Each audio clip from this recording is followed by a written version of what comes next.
Le grand format de la rédaction ce soir, il est question du respect des normes dans la réalisation d'un forage. Une réalisation qui doit suivre un processus bien établi, faute de quoi les conséquences seront graves non seulement sur l'environnement, mais aussi sur la santé humaine. Alors comment s'y prendre? Fousseini Tunkara, Djelima Kandjabate et Adama Kamara sont allés à la rencontre des spécialistes. Selon Enadash Tamashek, Aman Iman, l'eau, c'est la vie. Cette ressource naturelle indispensable pour l'être humain est obtenue à travers plusieurs techniques, parmi lesquelles la réalisation de fourrages.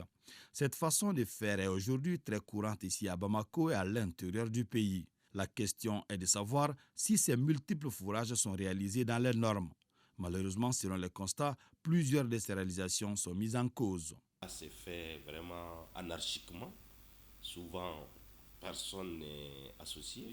Surtout, ce qui est notre souci principal actuellement, c'est surtout les forages privés que les gens réalisent chez eux et dans les champs, ainsi de suite. Cette dénonciation nous permet de comprendre que pour réaliser un fourrage, le travail ne se fait pas au hasard. Il faut des préalables. Normalement, avant de réaliser des forages, on doit chercher d'abord une autorisation de réalisation. Et il y a des procédures qui sont définies dans ce décret-là, sans les conditions et les procédures d'obtention des autorisations et des concessions sur les eaux.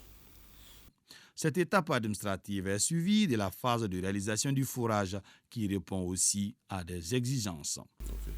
Pour réaliser un bon forage, il est d'abord nécessaire de faire l'étude géophysique pour localiser le forage. Donc, dans cette recherche-là, c'est la recherche des failles, des endroits où les eaux souterraines coulent, où se trouvent. C'est ça qu'on appelle l'étude géophysique. Et quand vous trouvez le point, le coût même du forage dépend de ça. Donc, ça va aller à quelle profondeur? Très souvent, on doit faire l'étude géophysique avant même de conclure le marché d'abord.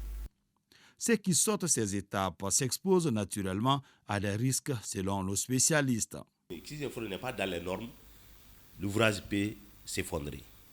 Il peut y avoir éboulement. Mais la conséquence la plus grave, c'est la pollution des ressources en eau. La pollution de l'eau du forage avec les eaux de ruissellement, les eaux des toilettes.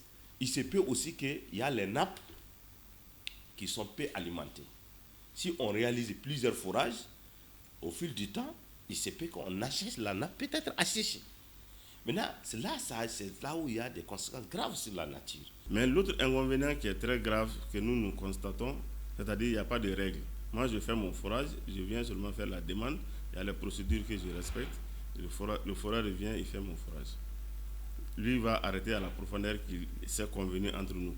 Mon voisin, l'autre vient, qui a un peu de moyens par exemple, et qui est un peu exigeant, donc lui va demander à forer. Si l'autre là s'était arrêté à 60 mètres, le voisin vient jusqu'à 80 mètres.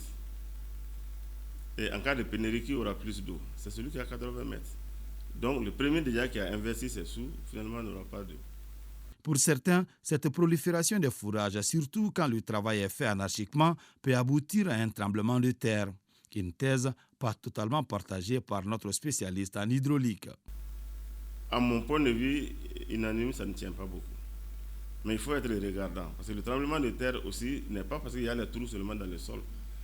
C'est dû à certains phénomènes magmatiques qui se passent dans le sol.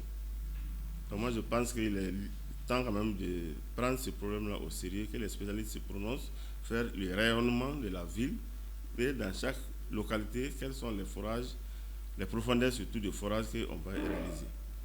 La lutte contre l'implantation anarchique des fourrages reste l'une des missions de la Direction nationale de l'hydraulique pour le bien-être de la population. Au dire du directeur national adjoint de la structure, la direction sera confortée dans cette lutte quand son document politique sera adopté par le gouvernement.